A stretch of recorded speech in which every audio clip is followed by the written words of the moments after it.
Master বইয়ে মোট পৃষ্ঠা আছে 1220টা এবং টপিক আছে 59টা। এই সবগুলো টপিকই আসলে পড়া লাগে কিনা? আনসার হচ্ছে না, সবগুলো টপিক আমাদের লাগে না। আমরা বাছাই করে অনেকগুলো টপিক বাদ দিতে পারবো এবং বাছাই করে কিছু টপিক পড়লেই আমরা পরীক্ষায় কিন্তু সর্বোচ্চ কমন পেয়ে যেতে পারি।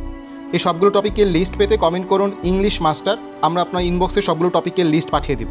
তো শুরুতে পার্টস অফ স্পিচের আন্ডারে আমরা যে পার্টস অফ স্পিচ চিনি 8 প্রকার, তার মধ্যে নাউনের ডিটেলস করতে হবে আমাদের। নাউনের আন্ডারে নাম্বার এবং জেন্ডার, ঠিক আছে? নাম্বার এবং জেন্ডারের মধ্যে বেশ কিছু প্রশ্ন আছে, এগুলো পড়ে ফেললে হয়ে যায়।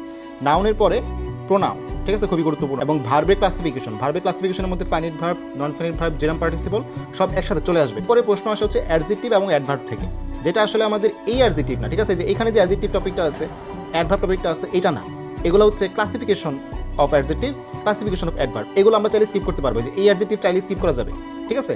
আমরা অ্যাডজেক্টিভ এবং অ্যাডভার্বের যে মেইন পার্টস অফ স্পিচের পড়া, এটা পড়বো নিচে identification of parts of speech, যে এই জায়গাটা, ঠিক আছে? আমরা এই জায়গাটা পড়বো identification of parts of speech. Okay, আচ্ছা, এরপর আর্টিকেল পড়বো, ঠিক আছে? এখান থেকে আর্টিকেল কিন্তু গুরুত্বপূর্ণ, আর্টিকেল থেকে প্রশ্ন আসে। আর অ্যাডজেক্টিভের আন্ডারে ডিগ্রি অফ কম্পারিজন, ডিগ্রি আমরা ছোটবেলা থেকে 7 8 থেকে পড়ে আসতেছি, ডিগ্রি কিন্তু গুরুত্বপূর্ণ। আচ্ছা, কনজাংশন আর ইন্টারজেকশন, ছোট্ট দুটো টপিক পড়ে ফেলে হয়ে যায়। ওকে, প্রথমে আইডেন্টিফিকেশন, এরপর পজিশন, এরপর same word used as different parts of speech, তারপর হচ্ছে interchange of parts of speech, ঠিক আছে? পার্টস অফ স্পিচ থেকে এই টপিকগুলো।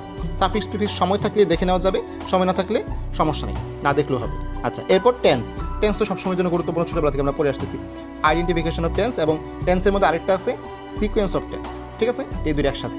আর ভয়েস নেওয়ার সময় আমরা সবাই জানি গুরুত্বপূর্ণ, subject verb agreement, right form of verb. তাহলে এই পেজ থেকে আমরা এগুলো গ্রামার থেকে পড়বো। কন্ডিশনাল, ঠিক আছে? এখান থেকে কন্ডিশনালটা পড়তে হবে। সেন্টেন্সের মধ্যে অ্যাফার্মেটিভ আর নেগেটিভ, সেন্টেন্সের মধ্যে এগুলো, আর সেন্টেন্সের প্রকারভেদ, ঠিক আছে? কাইন্ডস অফ সেন্টেন্স আমি যেগুলো দাগাই দিচ্ছি এগুলো। Identification of phrase and clause খুবই গুরুত্বপূর্ণ। আর সেন্টেন্স থেকে সিম্পল, কমপ্লেক্স, কম্পাউন্ড, এটাও গুরুত্বপূর্ণ। WH কোয়েশ্চেন নামে টপিক আছে, এই WH কোয়েশ্চেনটার মধ্যে আমরা হচ্ছে টিক দিয়ে দিচ্ছি, এটাও থেকে মাঝে মাঝে প্রশ্ন আসে। আচ্ছা, এইখানে গ্রামার যতগুলো টপিক পড়ছি সবগুলার একসাথে মিক্সড প্রশ্ন হচ্ছে কারেকশন, মানে যে কোনো 2টা টপিক বা 3টা টপিক মিলে এখানে প্রশ্ন করে যে কোনটি কারেক্ট, ঠিক আছে? Choose the correct sentence. Okay, এটা হচ্ছে গ্রামারের মধ্যে। এরপর আমরা ভোকাবুলারিতে চলে আসবো। ভোকাবুলারিতে বা মেমোরাইজিং পার্টে সবচেয়ে গুরুত্বপূর্ণ, সবচেয়ে বেশি প্রশ্ন আসে হচ্ছে সিনোনিম, অ্যান্টোনিম থেকে, তাই না? এবং এই সিনোনিম অ্যান্টোনিম মিলিয়ে হচ্ছে ভোকাবুলারি, ঠিক আছে? মাস্টার বইয়ের আলাদা একটা অংশ, যে ভোকালের মধ্যে সিনোনিম এবং অ্যান্টোনিম দুইটা কিন্তু মিক্স থাকে।